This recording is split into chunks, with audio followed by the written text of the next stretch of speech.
서울의 동숭교회를 담임하는 서모 목사님이라는 분이 계시는데요. 이분은 목사님이 되기 전에 고등학교에서 훈육을 담당하시는 선생님이셨습니다. 그러니까 우리가 학생부 선생님이라고 생각하시면 될 것 같아요. 이분은 선교단체 출신으로 제자 삼는 사역을 감당하려고 고등학교 선생님이 되었습니다. 아이들을 잘 가르쳐 보려고 훈육 선생이 되었는데, 이 훈육 선생님이 하는 일은 잘못한 학생을 때리는 것밖에 없었습니다. 어느 날 잘못한 학생들을 체벌을 했는데요. 학생들을 왜 그때는 그렇게 때렸는지 모르겠어요. 학생들을 엎드려 뻗쳐하게 한 다음에 야구 방망이로 엉덩이를 때리기 시작했습니다. 그런데 언젠가부터 이상하게 때리는 순간 학생이 꼬꾸라지면 묘한 쾌감을 느끼게 되는 것입니다. 반대로 때렸는데도 학생이 꼬꾸라지지 않으면 화가 치밀어 올랐습니다. 그래서 꼬꾸라질 때까지 온 힘을 다해 때렸답니다.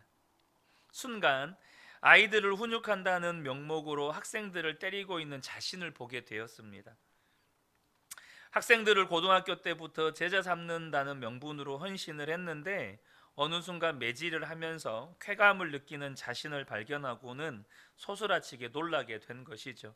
그것을 깨달은 그날 저녁 금식을 하면서 교회에 가서 밤새도록 기도를 하셨답니다. 하나님, 제가 지금 어떻게 가고 있는 것입니까? 그리고 그 다음 해에 신대원에 가셨고 목사가 되었습니다.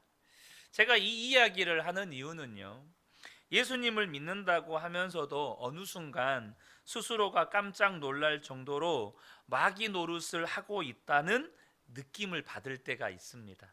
여러분 어떻습니까? 지금 내가 마귀 노릇을 하고 있네. 자녀들에게, 남편에게, 아내에게, 혹은 내가 직장에서 마귀 노릇하고 있는 거죠. 우리가 그리스도인이지만 쉽게 마귀 노릇을 할 수 있다는 사실 또한 명심하셔야 합니다. 그런데 그렇게 마귀가 믿는 우리를 사로잡는 통로가 있는데요, 그것이 바로 생각입니다. 마귀가 우리 마음과 생각에 들어와서 한순간에 사로잡아 버리는 것이죠. 주의 종이라고 생각하면서도 생각은 완전히 마귀가 주는 생각에 사로잡힐 수도 있습니다. 에베소서 6장 12절에 우리의 씨름은 혈과 육을 상대하는 것이 아니요 통치자들과 권세들과 이 어둠의 세상 주관자들과 하늘에 있는 악의 영들을 상대함이라. 여러분, 우리의 싸움은 혈과 육에 대한 것이 아니고 공중 권세를 잡은 사탄 마귀 권세라는 사실을 꼭 아셔야 합니다. 우리는 어둠의 권세와 싸우는 자들입니다. 우리가 마귀와 싸우면서 살고 있다는 사실을 명심하고 또 명심하셔야 합니다. 베드로전서 5장 8절을 보면 근신하라 깨어라 너희 대적 마귀가 우는 사자같이 두루 다니며 삼킬 자를 찾나니 라고 말씀합니다. 자, 마귀가 우리를 삼키려고 해요. 근데 우리를 삼키려고 할 때 마귀의 목표가 무엇인지를 아셔야 합니다. 마귀의 목표는 우리의 마음입니다. 교묘하게 들어와서 주인 노릇하고 또 그 자리를 빼앗기지 않으려고 하고, 쫓겨난 후에도 다시 우리 마음 안에 들어 앉으려고 호시탐탐 기회를 노리죠. 문제는 많은 성도들이 마귀에 무너져서 아예 시험에 넘어질 줄 알고 살아간다는 겁니다. 제가 종종 드리는 말씀이지만 예수 믿어도 이 문제는 어떻게 안 돼. 예수 믿어도 이 중독의 문제만큼은 어떻게 안 돼. 예수 믿어도 내가 이 관계의 문제에서만큼은 어떻게 안 돼. 늘 패배하고 무너지다가 보니까 시험을 이기리라고 믿지 못하는 것입니다. 그런데요, 분명히 아셔야 돼요. 그것을 이기지 못한다고 여기는 이 부정적인 믿음을 마귀가 심어줬다는 겁니다. 그거 안 되는 거야. 예수 믿어도 이 문제만큼은 안 되더라. 늘 넘어지는 내 모습 보면서 안 돼. 이렇게 부정적인 믿음, 이것은 마귀가 심어주는 역사라는 것입니다. 창세기 3장 4절과 5절에 마귀가 하와를 유혹할 때 어떻게 합니까? 뱀이 여자에게 이르되 너희가 결코 죽지 아니하리라. 너희가 그것을 먹는 날에는 너희 눈이 밝아져 하나님과 같이 되어 선악을 알 줄 하나님이 아심이니라. 하나님에 대한 부정적인 믿음. 너희가 그것을 먹는 날에는 너희가 하나님 되는 걸 하나님이 싫어하셔. 너희들이 너의 인생의 주인 되는 걸 하나님이 너무 싫어하셔. 그거 한번 먹어봐봐. 너의 인생의 주인은 네가 될 거야. 이런 부정적인 믿음을 마귀가 저와 여러분 안에 끊임없이 심어줍니다. 그러므로 저와 여러분이 시험을 만났을 때에 뒤에 숨어서 배후의 역사는 악의 영을 간파하셔야 합니다. 무엇으로요? 내 생각에, 내 마음 안에 부정적인 믿음, 내 안에 부정적인 감정, 내 안에 나도 소스라치게 놀랄 만큼 끔찍한 생각들. 마귀의 계략은 어둠 속에 숨어서 우리를 지배하는 것임을 아셔야 합니다. 지금 우리가 사는 이 시대는 굉장히 은혜로운 시대입니다. 휴대폰으로도 설교를 들을 수 있고 말씀을 들을 수 있는 스마트폰 앱도 굉장히 많습니다. 성경 공부 교재도 너무너무 좋아졌고요. 신앙훈련을 받을 수 있는 기회가 참 많습니다. 그럼에도 불구하고 안타까운 사실은 뭐냐 하면 그렇게 은혜 받을 기회가 많아서 우리가 은혜를 받을 수 있죠. 우리가 얼마 전에 21일간 다니엘 기도회 하지 않았습니까? 여러분, 한국교회 6만여 한국교회 가운데 15,000여 교회가 한날 한시에 모여서 물론 다른 장소긴 하지만 하나님을 예배하고 함께 기도하고 말씀 듣고 이게 얼마나 놀라운 영적인 활동인지 모릅니다. 엄청난 역사죠. 그런데요, 이유가 우리의 삶에 그렇게 은혜를 받을 수 있는 이런 놀라운 은혜의 여건들이 있지만 부흥회나 세미나 때 받은 은혜가 하루를 넘기기 어려울 때가 참 많습니다. 어떻습니까? 이유가 뭘까요? 여러 가지 이유가 있겠지만 정말 큰 이유 중에 하나가 뭐냐면 우리가 사는 세상이 너무나도 악해졌다는 것입니다. 우리가 이곳을 벗어나기만 해도 이미 우리는 예배 현장에 영상 매체를 다 가지고 들어옵니다. 다 스마트폰 가지고 들어오시잖아요. 제가 청소년 집회하면서 연합 집회 같은 데 가보잖아요. 그러면 스마트폰이 생기면서 일어나는 폐단 중에 하나가 뭐냐면 그 연합 집회 막 몇천 명씩 모여서 집회를 할 때 앞에서는 뜨겁게 예배하지만 저 뒤쪽에 있는 애들은요, 예배가 시작될 때부터 끝날 때까지 핸드폰 가지고 노는 애들도 있어요. 정말 안타깝죠. 끝날 때까지 게임하면서 노는 애들도 있어요. 지금 우리가 살아가는 이 시대가 영상 매체들이나 인터넷을 보고 들을 때 우리에게 들어오는 세상의 자극은 예전과 비교할 수 없을 만큼 강하고 악해졌습니다. 여러분 어떻습니까?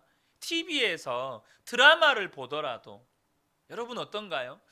제가 어렸을 때만 해도요, 그러니까 제가 우리 예슬이 예령이 나이 때 TV 드라마에서 뽀뽀씬은 없었습니다. 뽀뽀씬이 없었어요. 지금은 어떻습니까? 이거는 애들하고 같이 볼 수가 없는 드라마에서 다 이런 씬들이 나와요. 이게 엄청나게 달라졌죠. 그러다 보니까 우리가 쉽게 은혜를 빼앗겨 버려요. 왜요? 우리가 24시간 그런 악한 영의 역사에 노출되어서 살기 때문입니다. 우리가 길거리만 나가도 그냥 보이는 것들이 악한 영의 역사들이 우리의 눈과 귀를 어지럽혀요. 가끔씩 제가 예배를 시작할 때 영적으로 거칠고 답답한 느낌을 받을 때가 있습니다. 성도님들의 얼굴 표정이 굳어 있고 마음이 닫혀 있는 것 같다는 느낌을 받을 때가 있어요. 찬양할 때도 무언가 영적으로 눌려서 무거운 분위기를 느낄 때가 있습니다. 이유가 뭘까요? 예배 드리러 오기 전에 삶의 현장 속에서 이런저런 모양으로 접촉된 세상의 영이 우리 성도님들의 마음과 생각을 거칠게 무겁게 만들어 놓았기 때문이죠. 그래서 제가 예배 전 의자에 앉아서 간절히 하는 기도가 있습니다. 그게 뭐냐면, 하나님, 우리 성도님들 마음에 하늘의 기쁨을 부어 주십시오. 우리 성도님들 마음 안에 하나님을 향한 기대와 소망을 부어 주십시오. 주님의 은혜를 향한 갈급하고 사모한 마음을 부어 주십시오. 우리 성도님들의 마음과 생각을 짓누르고 있는 모든 어둠의 세력들이 떠나가게 해주십시오. 제가 이 자리에 앉을 때마다 쉬지 않고 빠지지 않고 하는 기도입니다. 우리 성도님들 마음에 기쁨을 주세요. 하나님의 기쁨을 주세요. 여러분, 마음이 기뻐야 말씀이 들린다는 거 아십니까? 마음에 기쁨이 있어야 하나님이 여러분에게 저와 여러분에게 은혜를 부어주실 때 그 은혜가 온전히 임한다는 거 아시나요? 우리 마음 가운데 주님의 은혜를 향한 기대와 사모함이 있어야 그 은혜가 그대로 우리 마음 가운데 부어지는 겁니다. 정말로 필요한 거예요. 그러다가 이제 찬양하고 통성으로 기도하고 하면, 기도하고 말씀의 은혜를 받으면 이 분위기가 또 달라져요. 왜 그렇죠? 그 시간 속에서 성령님께서 우리 성도님들의 마음을 만지셨기 때문이죠. 그러나 저와 여러분이 아셔야 될 게 뭐냐면, 예배나 말씀 집회에 참석할 때만 은혜를 공급받는 형태로 신앙생활을 유지할 수가 없습니다. 물론 살아는 있죠. 여러분, 일주일에 주일 예배 한 번, 우리 이제 수요 예배 드리니까 수요 예배, 금요 기도회, 그렇게 공식적인 예배, 또 새벽 예배도 나오면 더 없이 좋죠. 그런데 다 경험해 보시지 않았나요? 주일에 받은 은혜가 일주일 내에 갑니까? 절대 그렇지 않습니다. 이 밤에 받은 은혜가 내일과 또 모레를 보장합니까? 절대 그렇지 않아요. 그렇게 우리가 뜨겁게 은혜를 경험해서 내가 이제는 예배에 목숨 걸리라, 이렇게 저도 많이 결단해 봤어요, 청년 때. 그래서 제가 이 아픈 다리 이끌고 예배에 빠지지 않으려고 얼마나 몸부림쳤는지 몰라요. 너무너무 강력한 은혜를 받다 보니까. 근데 석 달 가더라고요. 석 달이 지나면 빠지는 예배가 생기기 시작하더라고요, 저 같은 경우에. 예배를 안 가면 막 죽을 것 같이 제 마음 가운데 사모함이 있었지만, 여러분, 그게요, 어느 순간 한두 달 지나 있으면 그 마음이 사그라져 있어요. 나중에는 심지어 교회에 나갈 마음조차 생기지 않을 때도 있죠.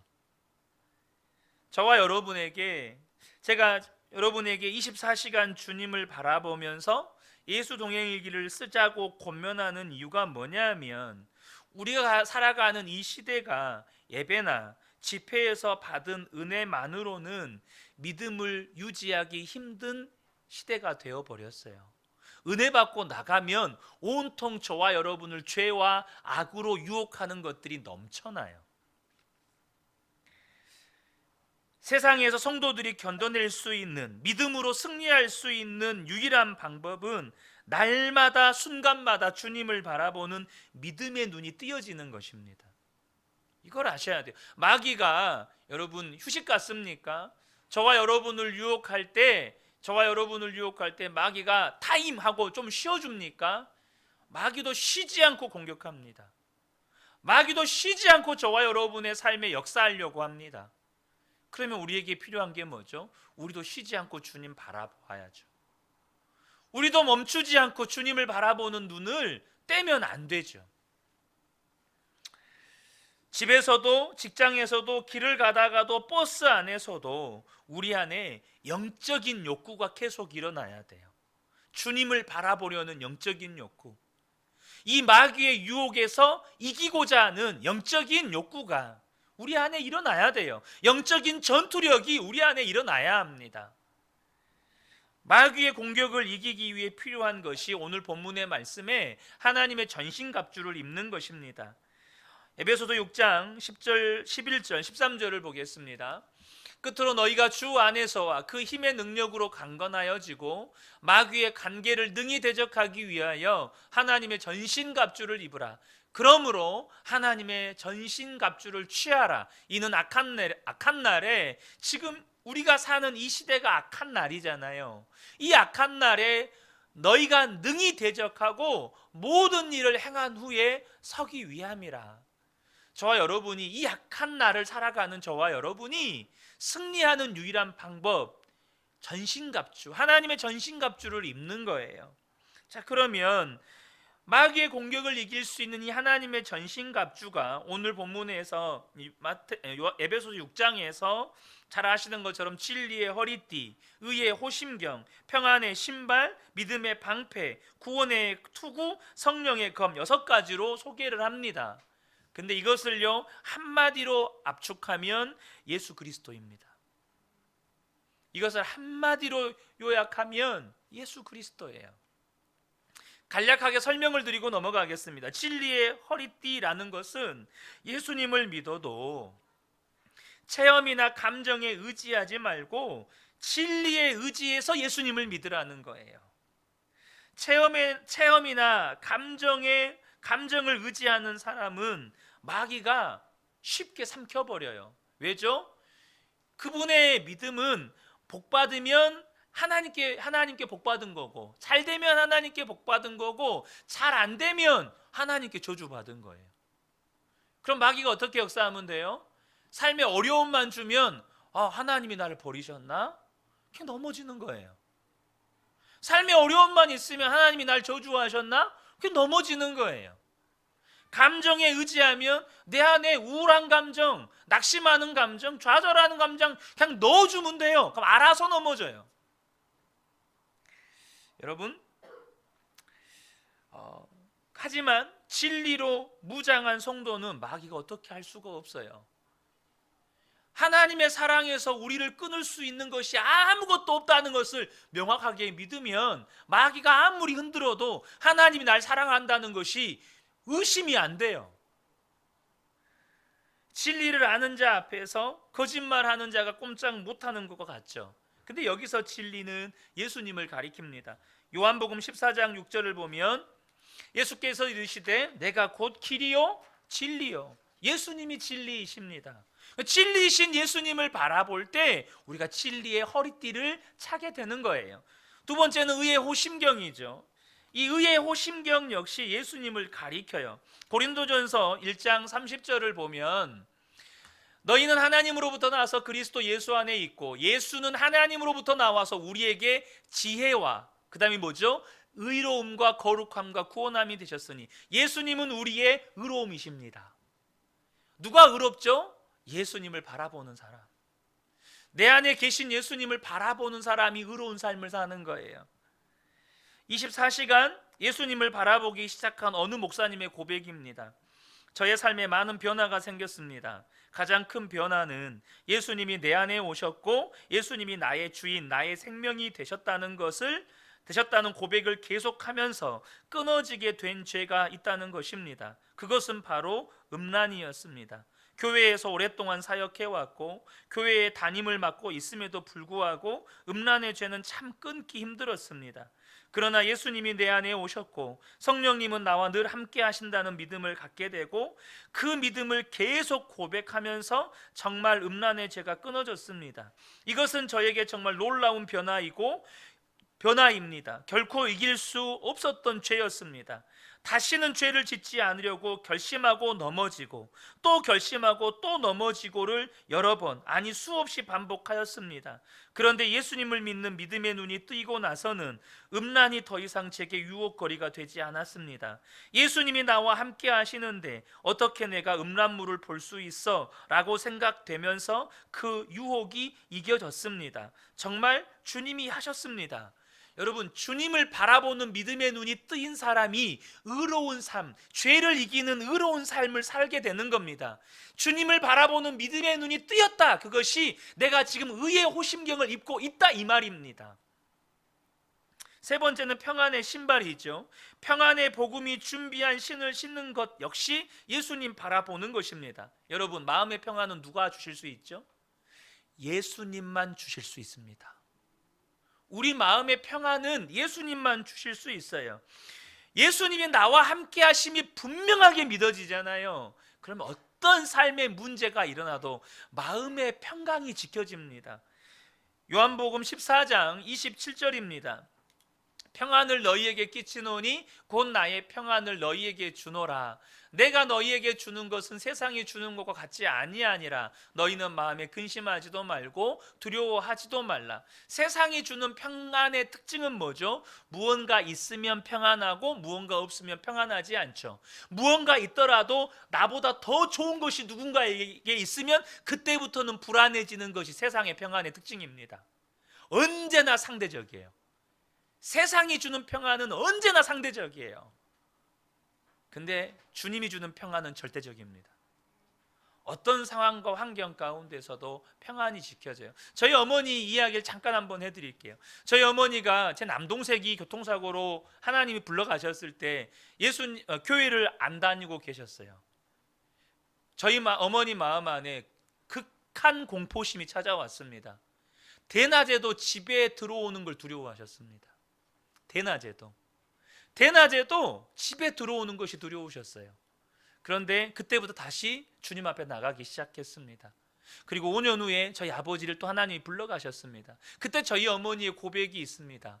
남편이 죽었는데, 남편이 하나님이 불러가셨는데, 물론 남편의 죽음이 슬프긴 하지만 이상하게도 마음이 평안하더라. 이상하게도 두렵지가 않더라. 물론 여러분, 자녀가 죽는 건 부모에게 엄청난 슬픔이죠. 하지만 한 여인으로서 남편의 죽음은 엄청난 두려움이죠. 이제 남은 자식을 남편 없이 자식들을 키워가야 되잖아요. 근데 어머니의 고백은 정말 이상하게도 내 마음이 너무너무 평안하더라, 이거였습니다. 무엇 때문일까요? 예수님 때문입니다. 예수님이 우리의 마음에 평안을 주시는 겁니다. 네 번째가 믿음의 방패입니다. 마귀는요, 단순히 성도들을 괴롭게 하는 자가 아닙니다. 아까도 말씀드렸지만 마귀는 우리의 마음을 노리는 게 목표라고 말씀을 드렸죠. 그 마음을 노리는데, 그 마음을 노리는 것의 핵심이 뭐냐면 우리의 믿음입니다. 하나님을 의심하게 만드는 거예요. 이러한 마귀의 공격을 감당할 때 우리에게 반드시 필요한 게 뭐냐면 믿음의 방패를 들어야 한다는 겁니다. 그런데요, 이 믿음은 하나님의 능력만이 아니라 하나님의 성품에 초점을 맞추셔야 합니다. 왜냐하면 하나님께서 능력을 나타내시는 것은 때에 따라 다를 수 있어요. 하나님의 때에 하나님의 방법으로 어떤 능력을 나타내시기도 하시고, 때로는 그대로 고난을 당하기도 하십니다. 여러분 그러잖아요. 스데반이 돌에 맞아 죽을 때 하나님께서 능력을 나타내셨다면 어떻게 하시죠? 하늘에서 불을 내려서 스데반에게 돌 던지려고 하는 자들 다 태워 죽이면 됩니다. 그런데 하나님이 그렇게 안 하셨어요. 그러니까 능력은 나타날 때도 있지만 나타나지 않을 때도 있어요. 엘리야 때는 하늘에서 불을 내려서 그 모든 제단을 사르셨어요. 그러니까 하나님의 능력은 때에 따라 하나님이 드러내시기도 하시고 때에 따라 하나님께서 나타내지 않으실 때도 있어요. 그러나 여러분 기억하셔야 돼요. 하나님의 사랑과 신실하심은 어떠한 형편에서도 변함이 없어요. 우리의 믿음은 그 하나님의 신실하심에 근거하는 거예요. 하나님의 그 성품에 근거하는 겁니다. 이 믿음의 방패를 가졌던 사람이 욥입니다. 욥이 고난 당했을 때 어떤 고백을 합니까? 욥기 1장 21절을 보면 이르되 내가 모태에서 알몸으로 나왔사온즉 또한 알몸이 그리로 돌아가올지라 주신 이도 여호와시요 거두신 이도 여호와시니 여호와의 이름이 찬송 받으실지니이다. 스데반 집사가 순교하는 순간에 자신을 향해 돌 던지는 자들을 향해서 축복하며 죽었습니다. 뭡니까? 스데반이 그때 어떤 은혜가 있었습니까? 예수 그리스도를 바라보는 믿음의 눈이 확 열려버렸습니다. 그러니까 마귀의 불화살에서 스데반의 믿음을 지켜준 겁니다. 오히려 그의 믿음은 자신을 향해 돌을 던지는 자조차에게도 축복하는 믿음이었습니다. 다섯 번째가 구원의 투구죠. 마귀는 앞서도 말씀드렸지만 우리의 믿음을 노린다고 말씀을 드렸죠. 근데 그 믿음을 노릴 때 우리의 생각을 공격해요. 너는 구원받은 것이 아니다. 너는 하나님이 사랑하지 않아. 너는 하나님의 자녀가 아니야. 이런 생각을 하게 만들어요. 끊임없이 그런 의심하는 생각을 집어넣습니다. 하나님이 나를 버리셨나? 하나님이 나는 사랑하지 않는 건가? 여러분, 예수를 믿는다고 하면서도 이런 생각에 시달림을 받는 성도들이 정말 많습니다. 왜죠? 예수를 믿는 성도의 삶에는 고난이라고 하는 것이 따라오는데 그 고난에 대해서 바른 믿음을 갖지 못하면 사단이 끊임없이 그 고난을 이용해서 저와 여러분의 삶에 하나님을 의심하게 만드는 거죠. 그래서 우리에게 필요한 게 뭐냐면 구원의 투구입니다. 왜 구원의 투구라고 했을까요? 우리의 몸 중에 가장 중요한 곳이 머리이기 때문입니다. 사실 머리는요, 지금 이 본문에서 머리라고 하는 건 상징적인 것이고 실제로 머리가 의미하는 것은 생각입니다. 그래서 이 구원의 투구를 써야 한다는 말은 뭐냐면 항상 예수님께서 내 생각을 지켜주셔야 한다는 거예요.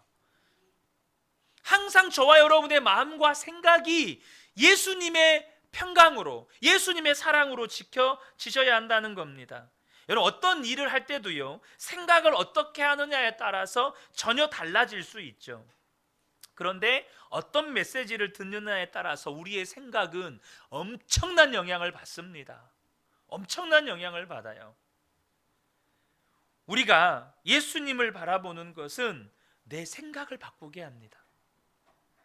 주님을 생각하는 것 자체가 이미 주님께 메시지를 받았다는 의미예요. 고린도후서 10장 5절에 하나님을 아는 것을 대적하여 높아진 것을 다 무너뜨리고, 이건 모든 생각의 높아짐을 말하는 겁니다. 모든 생각을 사로잡아 그리스도에게 복종하게 하니, 이 은혜가 저와 여러분에게 임하기를 축복합니다. 모든 생각이 그리스도께 복종되고 오직 주님을 바라봄으로 주님이 나에게 주시는 말씀이 나의 생각이 되고 주님이 주시는 말씀이 나의 믿음이 되는 거죠. 아마 이 이야기를 다 아실 겁니다. 한 나무꾼이 산에 나무를 하러 갔다가 새 알을 하나 주워왔습니다. 그는 알을 품고 있던 어미 닭 속에 그 알을 넣어주었어요. 그랬더니 그 알에서 새끼 독수리가 나왔습니다. 이 독수리는 누구와 함께 살죠? 다른 병아리들과 함께 살았습니다. 7, 8개월이 자라서 모양은 완전히 독수리가 되었지만 이 독수리는 자기가 독수리인 줄 모르고 살았습니다. 높은 하늘에 떠 있는 독수리를 보고 날개를 꿈틀거리기도 하고 나도 저렇게 날았으면 좋겠다 생각도 하지만 여전히 바닥에 모이만 주워 먹습니다. 왜 그럴까요? 자신은 병아리라고 생각하는 겁니다. 자신은 닭이라고 생각해요. 많은 성도들이 하늘의 창공을 날아가는 독수리를 바라보면서 나도 저렇게 살아보았으면, 나도 저렇게 날아보았으면 좋겠다라는 생각만 하지 그렇게 날아볼 엄두조차 못 냅니다. 무슨 말이죠? 이번 다니엘 기도에 보셨을 겁니다. 많은 강사님들이 간증을 하십니다. 그것을 듣는 많은 성도들이 나도 저렇게 좀 살아봤으면 좋겠다. 하나님이 나에게 저런 은혜를 좀 주셨으면 좋겠다. 그런데 정작 그렇게 살아볼 엄두를 내지 못합니다. 나하고는 조금 먼 이야기 같아. 저거는 특별한 은혜를 받는 분들만 저렇게 사는 거야. 여러분, 저와 여러분이 믿음과 생각을 바꾸셔야 합니다. 여러분, 우리 모두는 독수리입니다. 믿으십니까? 안 믿으세요? 우리 모두는 독수리입니다. 무슨 말이죠? 우리 모두는 하나님의 자녀라는 말입니다. 하나님의 자녀는 하나님의 자녀다운 생각을 해야 돼요. 근데 맨날 땅만 보면서 땅에 모이만 주워 먹고 하늘 볼 때 독수리 보이면 멋지다. 그런데 나하고는 별 상관없어. 나는 땅에 모이만 먹고 살아야지. 한 번씩 날개는 푸다닥 거립니다. 그냥 저건 나하고는 상관없는 삶이야. 이런 생각을 하고 살아요. 저와 여러분의 생각이 하나님의 말씀으로 가득 채워지기를 축복합니다. 여섯 번째는 성령의 검인데요, 예수님께서 광야에서 40일 금식을 하신 후에 마귀의 시험을 받으셨을 때 무엇으로 대적하시죠? 말씀으로 대적하십니다. 우리도 이와 같이 말씀을 검처럼 사용해야 마귀를 이길 수가 있어요. 근데 그 말씀을 언제 사용하죠? 마귀의 유혹이 들어올 때 말씀으로 내가 선포하는 거예요.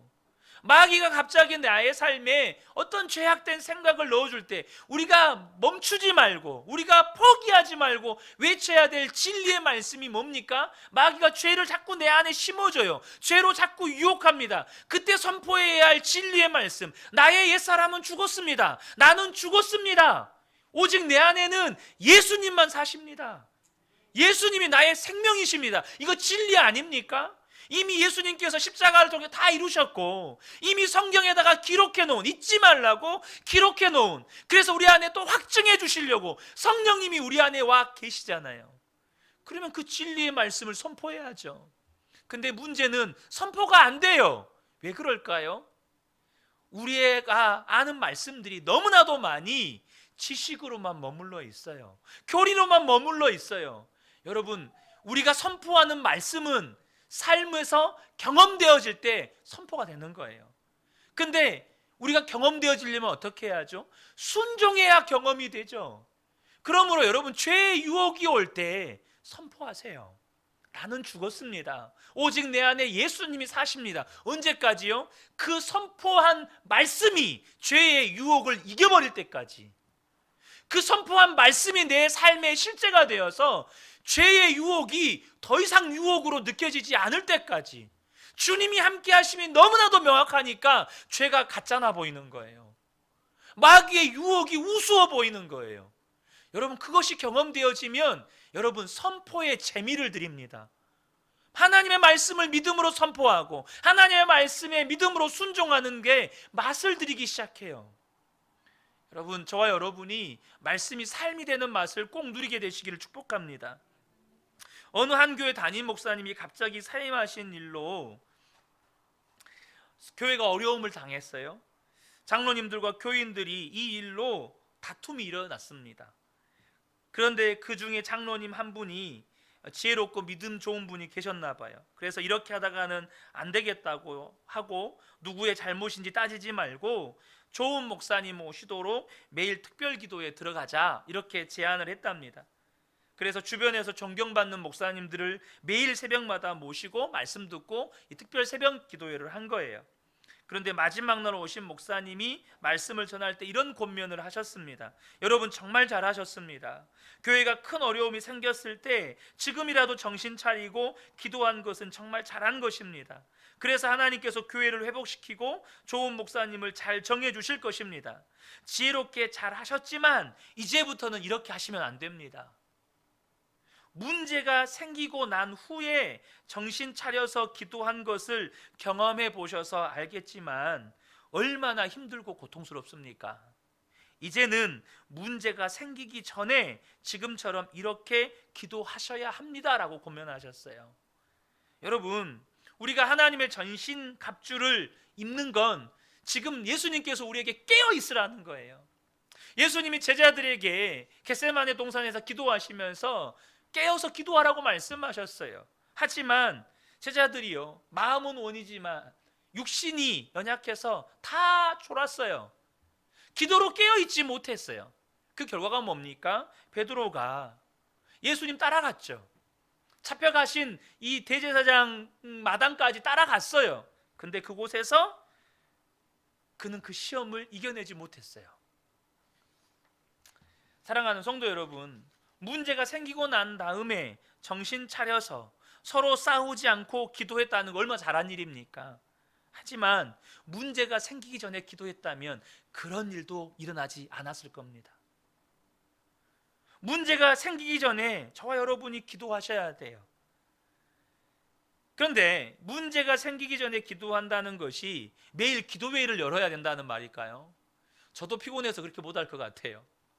물론 새벽 예배를 매일 하지만 여러분, 그럼 좋은 목사님 모시고 난 다음에 깨어 기도하면 또 좋은 목사님 모시고 또 매일 기도회 열어야 됩니까? 이 깨어라는 말은 잠들지 말라는 의미도 있지만 영적으로는 영적으로 깨어 있어서 항상 예수님을 바라보라는 의미가 있어요. 그 제자들에게 너희들 깨어 있어라 라고 말씀하실 때 잠들지 말아라 이 말도 있어요. 하지만 영적으로 깨어서 주님 바라보라는 말이에요. 그러므로 저 여러분이 아셔야 합니다. 예수님을 항상 바라보는 것이 마귀와 싸우는 방법입니다. 그것이 하나님의 전신갑주를 입는 방법이에요. 분명히 우리는 힘든 시대와 환경 가운데에서 신앙생활을 하고 있습니다. 그러나 하나님께서는 능히 우리가 마귀와 싸워서 이길 수 있게 해 주셨습니다. 그것이 하나님의 전신갑주이고 그것이 곧 예수님을 날마다 바라보는 것이에요. 내가 항상 예수님을 생각하고 주님을 바라보고 있으면 그것이 영적인 갑옷이 됩니다. 마귀가 저와 여러분을 어떻게 할 방법이 없어요. 그리고 주님이 우리를 온전히 인도하게 되는 것입니다. 여러분, 제가 전신갑주를 정말 예전에는 그 단어의 의미 하나하나 풀이해 가면서 설교를 했었습니다. 예전에 우리 에베소서 강의할 때 정말 주석 다 찾아가면서 그렇게 설교했어요. 여러분, 오늘 설교 참 쉽죠? 여러분, 하나님의 전신갑주 그게 무엇인지 자세하게 몰라도 돼요. 근데 이것만큼은 기억하세요. 하나님의 전신갑주를 입는 건 항상 예수님을 바라보는 거예요. 날마다 예수님을 의식하는 겁니다. 그 예수님을 생각하는 거예요. 그럼 내 마음이 지켜지고 생각이 지켜지고 믿음이 지켜지는 거죠. 그럼 마귀가 어떻게 할 수가 없어요. 이 밤에 함께 예배하는 우리 모든 성도님들이 이제 날마다 주님 바라보고 하나님의 전신갑주를 입어서 정말 마귀가 자기의 때가 얼마 남지 않았다는 것을 알고 정말 발광을 하는 이 시대에서 그 모든 마귀의 유혹과 공격을 파하고 하나님의 뜻을 이루어가는 우리 복된 성도님들 되시기를 예수님의 이름으로 축복합니다. 아멘.